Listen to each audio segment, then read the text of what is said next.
Alabanza no es una actividad. La alabanza es una actitud.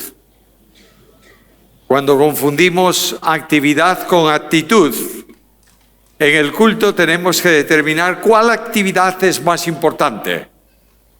Si la alabanza, la predicación o los anuncios, que naturalmente forman parte esencial de nuestro culto. Un culto sin anuncios parece que no es culto. Pero lo que sí tenemos que entender con claridad es que no alabamos a Dios cuando venimos a cantar. Le alabamos con nuestra vida. El Señor dice, para que vean vuestras obras y glorifiquen a vuestro Padre que está en los cielos. ¿Cómo? ¿Por el canto? No. Por la vida que refleja la gloriosa dimensión de Jesús. Cristo es el núcleo de la salvación, el fundamento de la Iglesia y la esperanza del creyente. Y este Jesús, nuestro Salvador personal, ora a su Padre, Juan capítulo 17. Y en medio del desarrollo de la oración de Jesús, Cristo ha estado pidiendo por un pueblo consolidado con la palabra realmente, lo dije el primer día, a lo mejor alguno lo estuvo buscando, hay 10 cosas en este capítulo que Cristo presenta al Padre y que quiere que sea su iglesia. Es el gran capítulo de la iglesia en los evangelios. De manera que le dice al Padre, Padre, hemos tenido un pueblo religioso por años. Quiero un pueblo con vida nueva. Un pueblo con corazones cambiados. Un pueblo nacido de nuevo. Padre, quiero además que este pueblo, este mundo, este grupo de personas que tú me diste y que eran tuyos y me los diste, guarden tu palabra. Un pueblo que descansa en la palabra, que se orienta por la palabra. Ahora, Cristo va a decirle al Padre, Padre, a lo largo de todos los siglos de la historia de Israel, nunca tuvimos un pueblo unido. 12 tribus, cada una de ellas en tensión con la otra. Luego, por si esto fuera poco, un reino que se divide. El reino del norte y el reino del sur. Y dentro del reino del norte, divisiones. Y dentro del reino del sur, también. Padre, permitidme decirlo con tanta libertad. Se terminó esto. Quiero un pueblo que nadie pueda romper su unidad. Ni hombres ni demonios. Quiero un pueblo con una unidad tal que sea solo comparable con la tuya y con la mía. Y Cristo le da la forma en que esa unidad se puede y se debe producir. Versículo 11 del capítulo 17. Y ya no estoy en el mundo, mas estos están en el mundo y yo voy a ti. Padre Santo, a los que me has dado, guárdalos en tu nombre. ¿Para qué? Para que sean uno. Bueno, ¡qué bien! Y Cristo dice, así como nosotros. Versículo, podemos seguir leyendo, pero versículo 21. Para que todos sean uno. Como tú, oh Padre, en mí, yo en ti, que también ellos sean uno en nosotros, para que el mundo crea. No hay forma de afirmar la fe sin expresar la unidad. Sigo adelante. Ahora, yo proveo del elemento fundamental y esencial para hacer posible la unidad. La gloria que me diste les he dado para que sean uno. Y aquí está la presencia del Espíritu Santo de Dios. La gloria que me diste les he dado para que sean uno. Insiste, ¿cómo? nosotros somos uno. Yo en ellos y tú en mí, para que sean perfectos en unidad, para que el mundo conozca que tú me enviaste y que los has amado a ellos, como también a mí me has amado. Padre, que sean uno.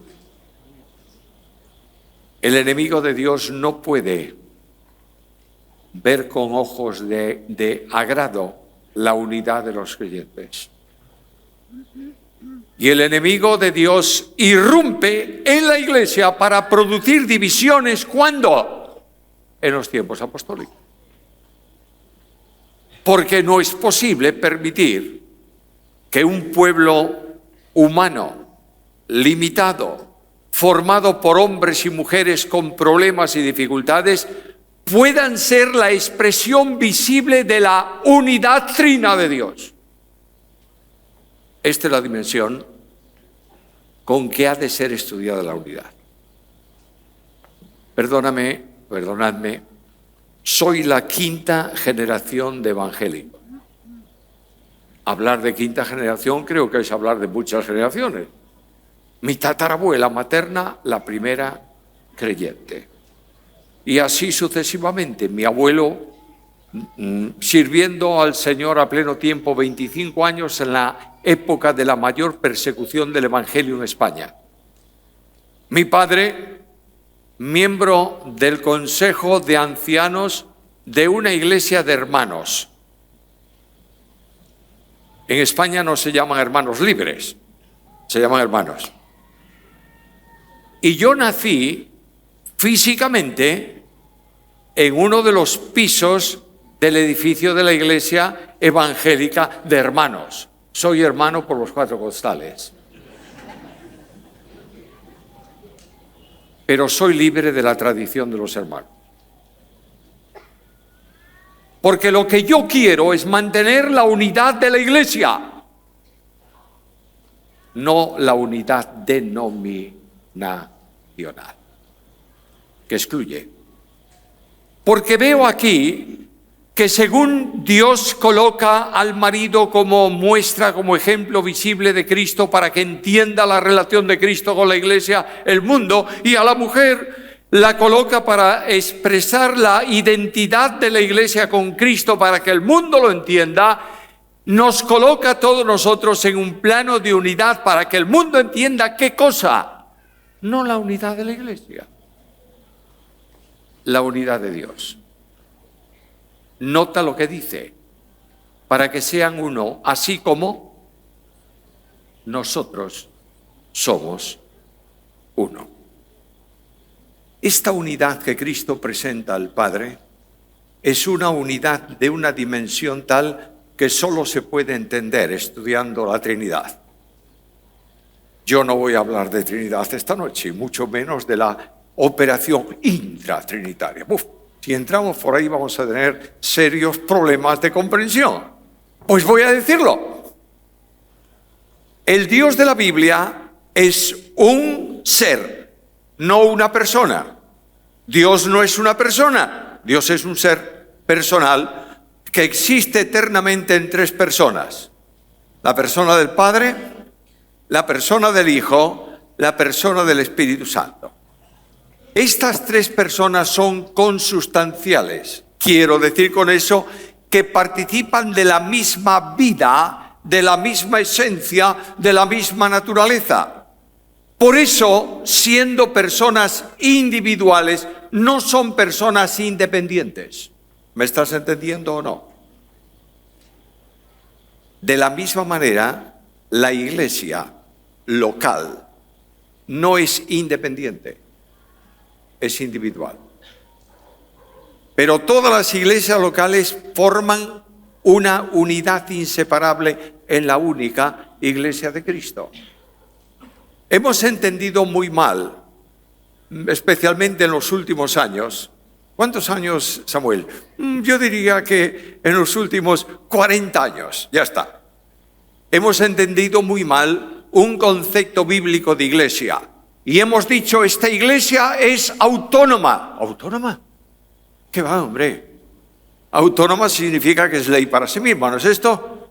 La iglesia no tiene ninguna autonomía en ese sentido, porque Cristo es la cabeza ¿de quién?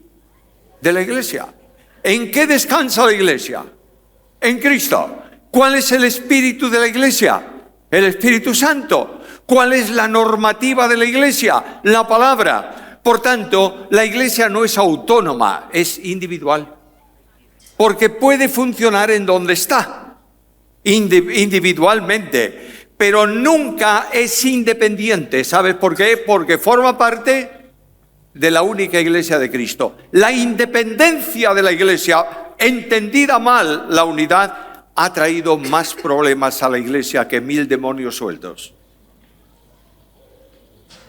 Porque ha generado guetos insalvables e insufribles. ¿Lo entiendes? Cristo dice a su Padre: quiero un pueblo unido. ¿Y cómo? Y la disposición del pensamiento es que la unidad trinitaria pase a existir en cada uno de los creyentes. Dios tiene, esa Trinidad Santísima, tiene un trabajo, una operatividad intratrinitaria, es decir, dentro del ser divino, que no corresponde, no puede ser hecha, no pertenece más que a Dios. ¿Entiendes esto? Si no lo entiendes, luego me lo preguntas. Esto no puede ser hecha de otra manera. Pero esta operación intratrinitaria consiste, entre otras cosas, en mantener la esencia de Dios. ¿Sabes cuál es? La unidad trina. De manera que, si me permites, con mucha libertad, y los teólogos me tirarían de las orejas, cada una de las personas divinas trabaja ¿para qué? Para ser, para estar unida, ¿a quién? A la otra persona. Y la unión entre ellas es de tal dimensión que todas están en todas. ¿Qué dice Jesús? Como tú, oh Padre, en mí, y yo en ti, que ellos sean uno en quién, en nosotros. Y claro, esta unidad impresionante, inquebrantable, indivisible, recibe la aprobación trinitaria de Dios. Porque todo cuanto Cristo pide, lo pide no en ruego, sino en expresión comunicativa del pensamiento divino. Cuando dice Padre que sean uno, no está diciéndole, mira, entérate que quiero que sea... No, es que este es el proyecto y el propósito, que sean un pueblo en nosotros. Y Dios dice, de acuerdo. Y aquella presencia divina que se manifestaba en el tabernáculo, de modo que cuando se inauguró el tabernáculo no podía entrar nadie. ¿Por qué? Porque la gloria de Dios había llenado la casa. Aquella presencia divina que se manifestó en tiempos de Salomón cuando dedicó el templo. ¿Y qué ocurrió? La gloria de Dios llenó la casa. ¿Y qué ocurría? Nadie podía entrar. ¿Por qué? Porque Dios estaba allí. Esa gloria tiene que manifestarse en el nuevo templo de Dios en la tierra, que es la iglesia. Dios no quiere más templos hechos de mano. Quiere un tabernáculo, un templo espiritual. El prototipo de ese templo es Cristo mismo. En Juan 1:14 el Verbo fue hecho carne y habitó. Y esa expresión habitar significa puso su tienda de campaña y Él se manifestó dentro de ella. De modo que Cristo era la tienda de campaña en donde la gloria de Dios se manifestaba. ¿Por qué? Porque Cristo es Dios. Y Dios dice, será nuestro templo. ¿Cómo lo vamos a manifestar? Hechos capítulo 2. De pronto un ruido como de viento recio que conmovió la casa donde estaban y que oyó todo el mundo, y unas lenguas de fuego que descendieron y se pusieron sobre la cabeza de los que estaban reunidos. Y esa manifestación, o con esa manifestación, Dios dijo al mundo, este es mi templo. Ahora, y ya no tiene otro templo. Y para que ese templo, que es colectivo, como conjunto de creyentes, e individual como creyente personal, para que eso funcione, la Trinidad Santísima viene a la existencia del creyente. Esa idea que algunos tenemos o tienen de que el que está residiendo en el creyente, ¿quién es? El Espíritu Santo, ¿es verdad? Sí, claro, naturalmente que sí. ¿Pero el Padre también o no? Porque Pablo, escribiendo Efesios 4, por citar un texto conocido, es que el Padre es en todos, por todos. Por tanto, está en todos, ¿o no? Y que el Hijo, que dice, yo estoy con vosotros. Y la Biblia enseña que Cristo está con los creyentes y está en los creyentes. ¿Y el Espíritu Santo está en el cristiano o no? Muy bien, tenemos ¿qué cosa? La Trinidad. Y la operación de la Trinidad toma posesión del templo. ¿Me está siguiendo? Y cuando toma posesión del templo, el trabajo intratrinitario de unidad divina se produce ¿dónde? En cada uno de los creyentes. Y esa unidad divina en los creyentes traslada a ellos por inmanencia la unidad de la Iglesia. ¿Lo entiendes o no? Dios hace posible lo que humanamente hablando es imposible. Y el Dios de la gloria viene al creyente. ¿Cómo es la unidad? Versículo 21. Para que todos sean uno. De la misma manera que tú estás en mí y yo estoy en ti, que ellos sean uno, ¿dónde? En nosotros. Es decir, la Trinidad soporta la dinámica de vida de la Iglesia. ¿Tú te das cuenta de esta importancia o no? ¿Tú te das cuenta que el Creador del cielo y de la tierra, el Padre, el Hijo y el Espíritu Santo, a quienes los ángeles adoran y proclaman su santidad en los cielos, están esta tarde aquí, en este lugar, en tu vida, con tantos problemas y dificultades? Porque Dios quiere que seamos uno. ¿Lo entiendes o no? Creo que sería bastante y que yo podría sentarme. Porque el modelo de unidad es por trascendencia divina. Versículo 23. Yo en ellos y tú en mí. Ahí tienes la inmanencia entre el Padre y el Hijo, para que sean perfectos en unidad. ¿Y por qué pides eso, hijo mío? Para que el mundo crea que tú me enviaste. Es decir, para que el mundo vea a los creyentes unidos y vean que Dios ha hecho una operación impensable para los hombres, pero conforme al programa divino. ¿Entendemos esto también o no? La responsabilidad de la Iglesia hoy es manifestar la unidad. ¿Me oyes esto bien?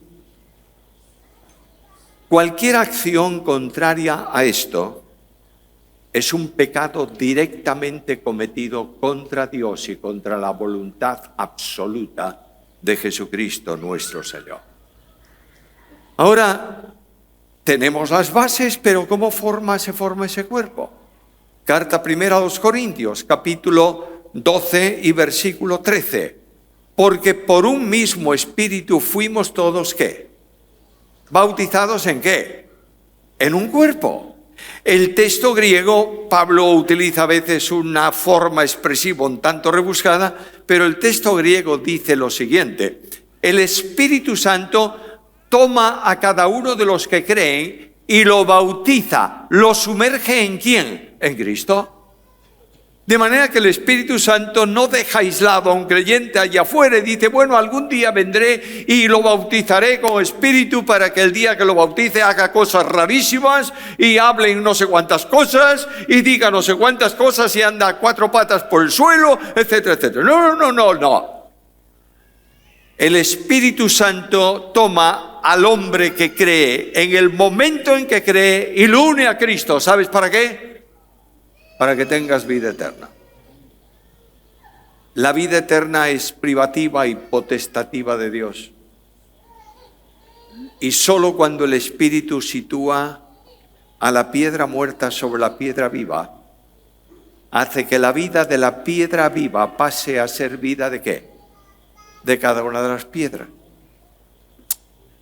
Aquí tenemos lámparas de iluminación, no sé cómo llamáis a estos artefactos colgados aquí arriba. Esto, yo me subo a una escalera y agarro ese de ahí y lo giro un poquito. ¿Y qué pasa? Se apaga. Pero si está en el portalámpara y está cerquísima de los cables, ¿por qué no brilla? Porque no está unido al cable. De manera que nadie tiene vida eterna sin la acción del Espíritu que lo une a Cristo. ¿Me sigues? Por eso Pablo es tan categórico cuando dice: el que no tiene el Espíritu de Cristo, ¿qué? No es de él. No va a venir el Espíritu Santo más tarde de la salvación para hacer una obra. En el momento en que crees, te une a Cristo. ¿Para qué? Para que seas uno en él. ¡Guau! Esta iglesia es una calamidad. Claro que sí, naturalmente. Mientras esté en la tierra está en calamidad. Pero Dios la mira desde el cielo. ¿Y qué dice de ella? Escribe Pablo a los Corintios. Vaya iglesia. Más problemas que una familia sin dinero. Esa iglesia tan extraña dice: a los santos y fieles. ¿Santos? ¿Por qué son santos y por qué son fieles? A los santos y fieles en Cristo Jesús. ¿Te das cuenta? El Padre está viéndome a mí hoy puesto en Cristo. Y la vida de Cristo, que es santidad absoluta, es mi vida personal delante del Padre. Y Dios me ve en Cristo justificado, santificado y glorificado. Es decir, ve una iglesia perfecta cuando yo veo lamentablemente una iglesia imperfecta. Y el apóstol Pablo dice que en ese programa de Dios, él está trabajando para presentarse a sí mismo una iglesia que no tenga mancha, ni arruga, ni cosa semejante. Bueno, y decimos bien, la mancha se entiende bien. Una novia con un traje de novia sucio, vaya historia. Pero la arruga, bueno, es que hay que planchar el traje, pero es que no se habla de traje ahí. La arruga es las señales de vejez. Vosotros sabéis que yo hace muchos años tenía la frente totalmente lisa. Y hoy tengo unas cuantas arrugas. Lo que está diciendo es que esa esposa vestida de blanco, santísima, es eternamente igual. No cambia. Santos, sin mancha, delante de Él. Ahora, todo creyente está unido al cuerpo de Cristo. Yo quiero que me digáis si entendemos esto o no. ¿Estás conmigo sobre eso? Muy bien. El cuerpo de Cristo, por tanto, es una unidad. ¿Estás de acuerdo también? Bien. ¿De quiénes con quiénes? De todos con todos. Es que este creyente, yo no puedo tener comunión con él. Y le preguntas: ¿y por qué? Porque no piensa como yo. Vaya motivo para romper la comunión. La comunión de la Iglesia de Cristo no es horizontal. ¿Qué dice Juan en su epístola? Nuestra comunión, la tuya y la mía, esa comunión horizontal, es verdaderamente ¿con quién? Con el Padre y con su Hijo Jesucristo. De manera que quien mantiene la comunión de todos los creyentes es el Dios trino que habita en cada uno. ¿Me está siguiendo? El creyente que vive una vida deshonesta delante de Dios, una vida de contradicción a la verdad cristiana, una vida de pecado, si tú quieres, de alguna manera, ese creyente tiene interrumpida la comunión con Dios porque tiene pecado oculto sin confesar. ¿Me sigues?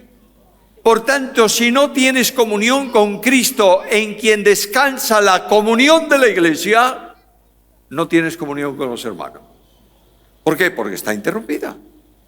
Pero si tú tienes un hermano tuyo que no tiene ningún pecado bueno, todos tenemos pecados que confesar, pero no tiene ningún pecado oculto, guardándolo ahí entrañablemente, si la comunión de él con Cristo se mantiene, si tú no tienes comunión con ese hermano, estás poniendo a Cristo fuera de la comunión en tu vida. Entiéndelo. No mantener comunión con tu hermano es no tener comunión con Cristo. ¿Me estás siguiendo o no? ¿Es grave o no es grave? Yo pregunto, y tanto, porque separados de mí, nada podéis hacer. A lo largo de la historia de la Iglesia, se han puesto fuera de comunión a personas cuya comunión con Cristo se mantenía. Y a lo largo de la historia, por estupideces, se han puesto en disciplina a personas que están en el mundo hoy, porque no han tenido un brazo de gracia que fuera a buscarlos. ¿Comprendes esto o no? Y podemos sentarnos en nuestros cultos y decir, te amo, Señor, no seas hipócrita, porque hay una oveja del Señor fuera, sin que tú vayas a buscar. La labor pastoral más importante en una iglesia no es mantener nuestra sacrosanta forma y nuestro estilo cultural. La misión del pastor en la iglesia es buscar a la extraviada y restaurarla a la comunión del Señor. Es enormemente fácil señalar con un dedo. Es enormemente difícil abrazar a una oveja que está sucia y decirle te amo.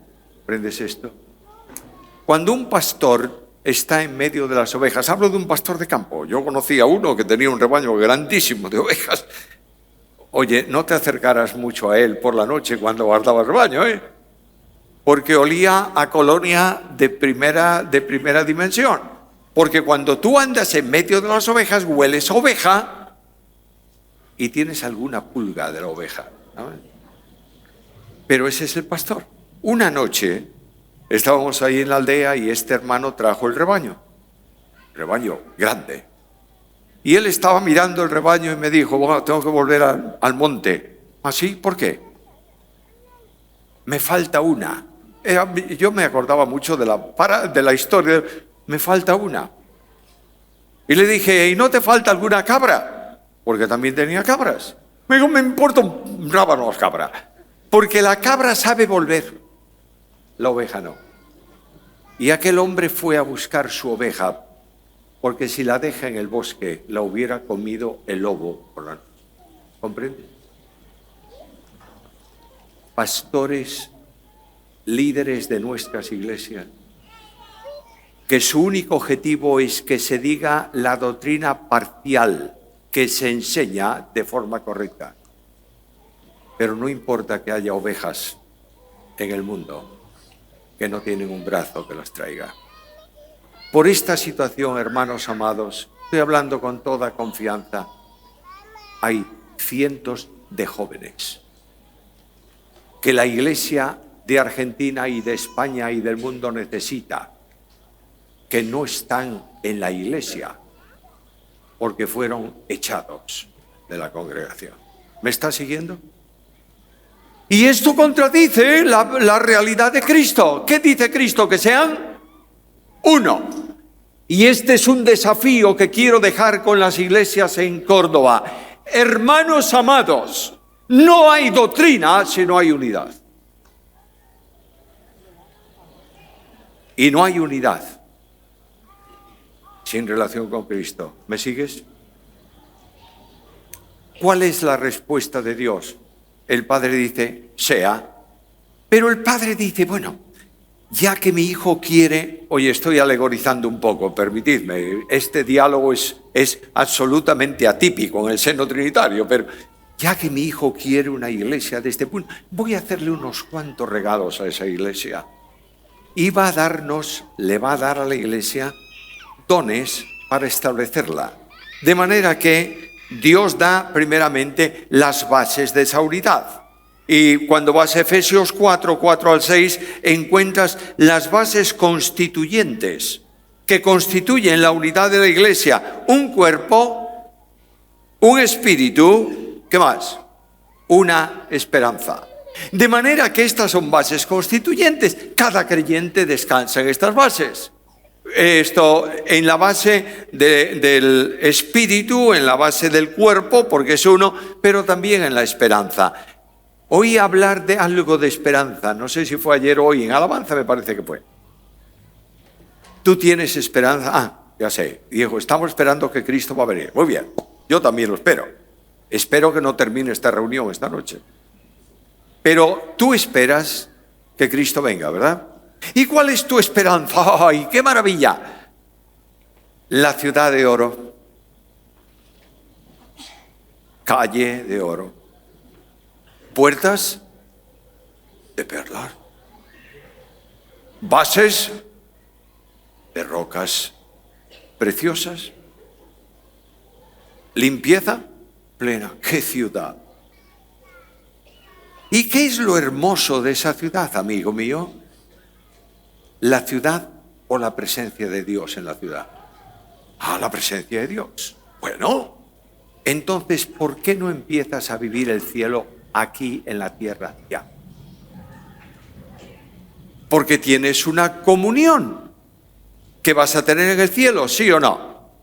Bueno, yo creo que algunos piensan que en el cielo va a haber compartimentos estancos. Aquí los hermanos libres, aquí los hermanos menos libres y aquí los hermanos sin adjetivo. Pues da la impresión de que estás muy equivocado, porque todos somos uno en Cristo. ¿Queda claro? Esto es doctrina bíblica.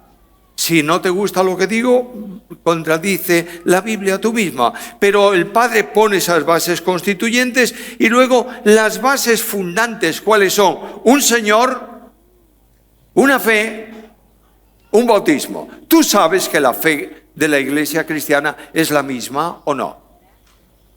¿Dónde está la fe de la iglesia cristiana? En la palabra.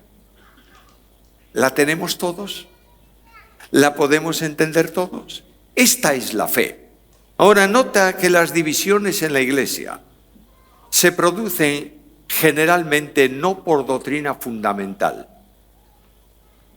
ni tampoco por doctrina general. Alguien me va a decir, ¿qué es eso de doctrina fundamental y general? ¿Cómo es eso? Primera, no. Toda la Biblia de Génesis 1:1, Apocalipsis 22:21 es doctrina. ¿Lo entiendes bien? ¿Por qué es doctrina? Bueno, porque es palabra de Dios. Por tanto, es doctrina. Pero en la Biblia hay doctrina fundamental que no puede ser ni negociada, ni movida, ni interpretada. Y hay doctrina general, que algunos la pueden entender de una forma y otros de otra. ¿Me dejas poner un ejemplo?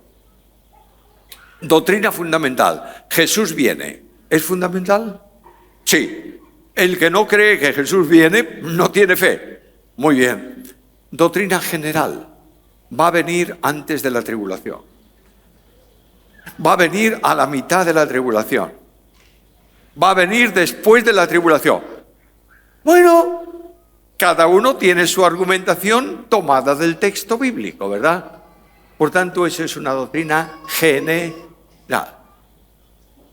Por doctrina general, hoy se están peleando entre posiciones sobre doctrinas de la gracia. Y están generando un problema enorme a la Iglesia de Cristo, personas que vienen para decirte si tú has recibido el Evangelio bíblico y eres salvo porque creíste en el verdadero Evangelio, o te vas al infierno porque no creíste en el Evangelio. Un día salía de una conferencia y 3 jóvenes vienen.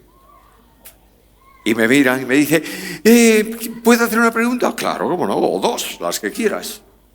¿Usted predica el Evangelio bíblico? Yo le dije, creo que sí. ¿Y cuál es el Evangelio bíblico? ¿Usted predica el Evangelio de Pablo? Sí. ¿Y predica el capítulo 9 de Romanos? Yo le dije, sí, predico el capítulo 9 de Romanos, pero yo predico el Evangelio de Pablo. ¿Y cuál es el Evangelio de Pablo? Me dice, muy sencillo. El carcelero de Filipos preguntó a Pablo, ¿qué debo hacer para qué? ¿Y qué le dice Pablo? No, espérate. Te voy a explicar primero la elección, luego la predestinación, más tarde no sé qué, la gracia irresistible y luego la gracia general. ¿Qué le dice Pablo? Cree en el Señor Jesucristo y ¿qué? Ya después vendrán las explicaciones que tú quieras darle. ¿Tú sabes por qué se produce esto? Porque no se ha enseñado Biblia a los jóvenes. Y porque hemos estado enseñando a los jóvenes nuestro sistema teológico. Y les hemos prohibido investigar en otras áreas de otro tipo de teología. ¿Me entiendes esto o no? ¿Es así o no es así? El problema es que nosotros tenemos una idea de la unidad de la Iglesia sumamente extraña, que no concuerda con la unidad bíblica. Y Dios dice, vamos a poner otra base más a la Iglesia, una base trascendente, un Dios y Padre que está sobre todos, que está en todos y que está por todos. De manera que Dios quiere que por su palabra entiendas bien esta noche esto. Tu iglesia local no es la única iglesia de Cristo.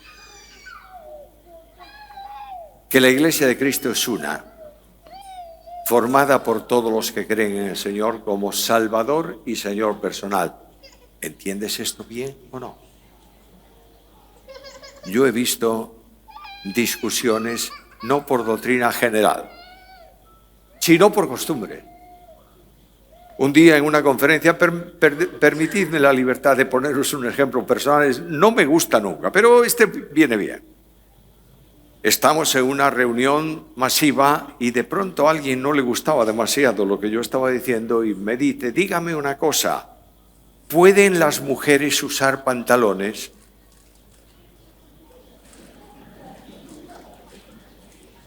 Y yo le dije al hermano, ¿usted tiene un texto bíblico que diga sí o no? Sí, tengo uno, venga para acá.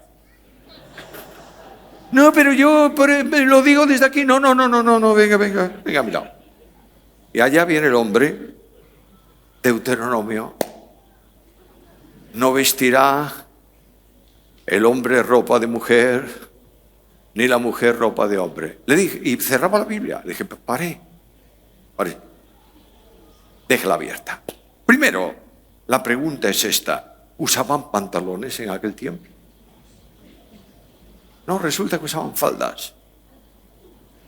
Entonces lo que está diciendo la Biblia es que el hombre se distinga de la mujer, eso sí, porque hay problemas del entorno que exige una distinción, una diferencia. Y le dije, además, ¿tenemos que cumplir ese mandamiento hoy? Sí, muy bien. Pues entonces, por favor, 4 versículos más arriba. Lea lo que dice ahí. No vestirás lana y lino juntos. Y yo le dije, dígame qué tengo que hacer con este saco. Porque este saco es de una tela y la camisa es de otra. ¿Tiro el saco o tiro la camisa? Discusiones bizantinas que no han traído más que problemas y han generado santidad ficticia. De modo que eres santo si vienes al culto vestido con falda, la mujer, y el escocés con falda, los hombres. Pero no eres santo si vienes. Terminemos de una vez por todas con la santidad mística y vivamos la santidad de Cristo. ¿Comprendes esto? el Señor la unidad de la Iglesia, quedan 5.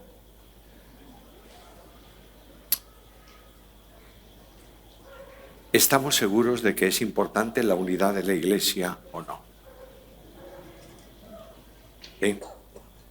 ¿Cuánto tiempo hace que no te relacionas con tus hermanos de otra congregación?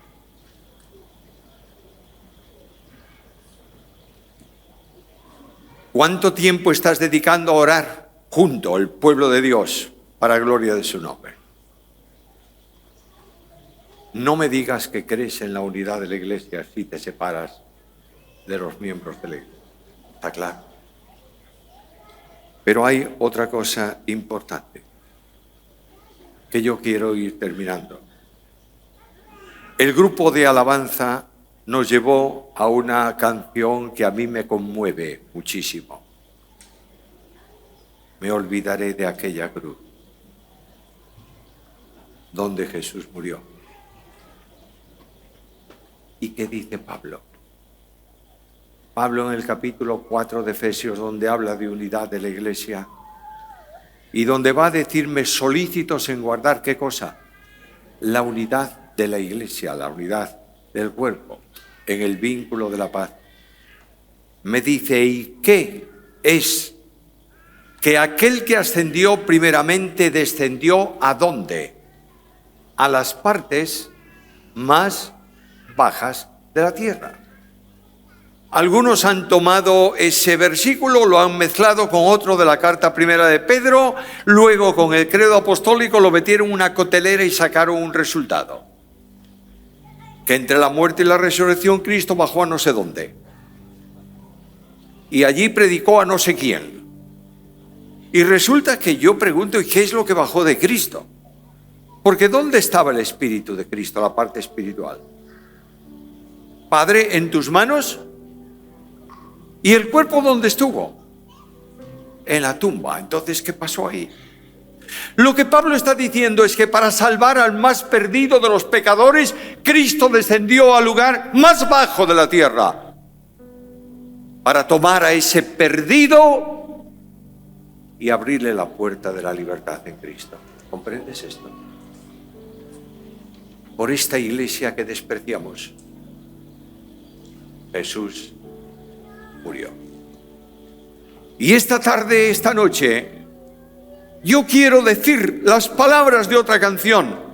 Por mí murió Jesús, clavado en una cruz, en el monte Calvario. Por mí murió Jesús. Cuando tú divides la iglesia, estás despreciando la muerte de Cristo. Porque la iglesia costó la vida de Jesús. ¿Me entiendes? ¿No te solemniza esto? ¿No te impresiona esto? ¿No te hace dejar de pensar en historias y en tonterías y en sistemas y en no sé qué? Y en justificaciones injustificables. ¿No te hace sentir esta noche que muchas veces has despreciado a tu hermano y no has querido tener relación con tus hermanos que se reúnen en algún lugar porque no has entendido que esos hermanos han costado la sangre de Jesús? ¿Lo entiendes o no? Y quiero recordaros también que esas ovejas perdidas en el mundo son del Señor y forman parte del mismo cuerpo.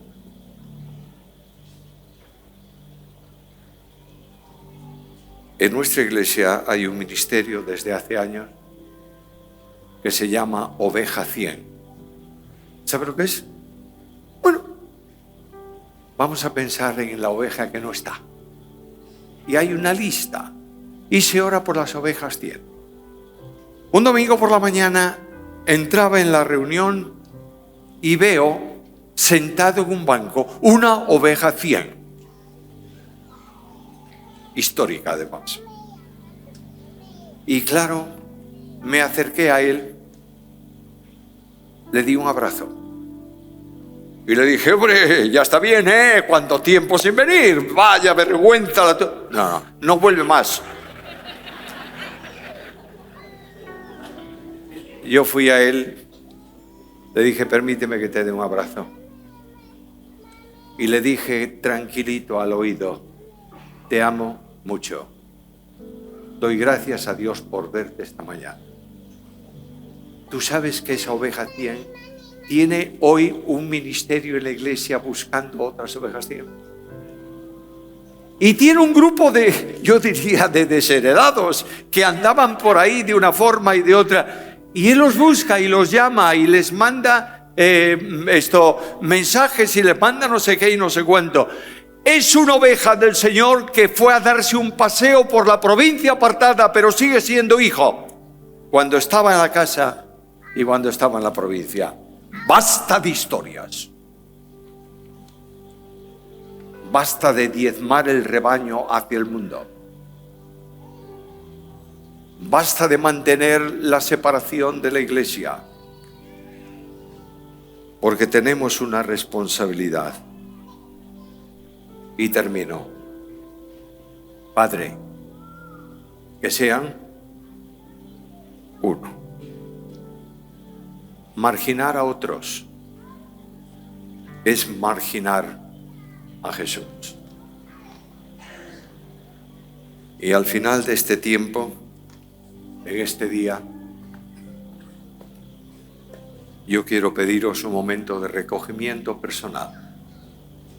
Inclinamos nuestras cabezas, cerramos nuestros ojos. Nadie se ocupa del que tiene al lado. Estás delante del Señor. Y el Señor está diciendo esta noche a este grupo de personas de las iglesias en Córdoba: he aquí estoy a la puerta y ya. ¿Quieres seguir manteniendo a Cristo en la puerta de tu vida? ¿Quieres seguir diciendo al Señor, quédate ahí porque aquí adentro gobierno y mando yo? ¿O quieres decirle a Jesús, Señor Jesús, perdóname, ayúdame, quiero vivir para tu gloria, quiero colaborar en tu obra, quiero edificar con los dones que me das tu iglesia, quiero encontrar un camino nuevo para mi vida, quiero salir de este lugar con un compromiso serio con Jesús. Hay matrimonios jóvenes esta noche aquí, ¿por qué no decís a Cristo ahora mismo, cuenta conmigo, Señor? Hay personas mayores que ya le queda muy poco camino por delante. ¿Por qué no dices a Jesús, cuenta conmigo? Y vives para su gloria desde ahora en adelante. Vamos a cerrar la reunión. Tal vez haya una canción, no sé cuál es el programa, pero mientras se cierra la reunión y hay líderes de las iglesias, pastores de las iglesias que vendrán aquí adelante para atender a todos los que querráis decir a Jesús ahora mismo, ahí donde tú estás, cuenta conmigo, Señor. Y te levantas ahí donde estás sentado y pides permiso y vienes aquí adelante. Y dices al Señor, Señor, quiero vivir para tu gloria.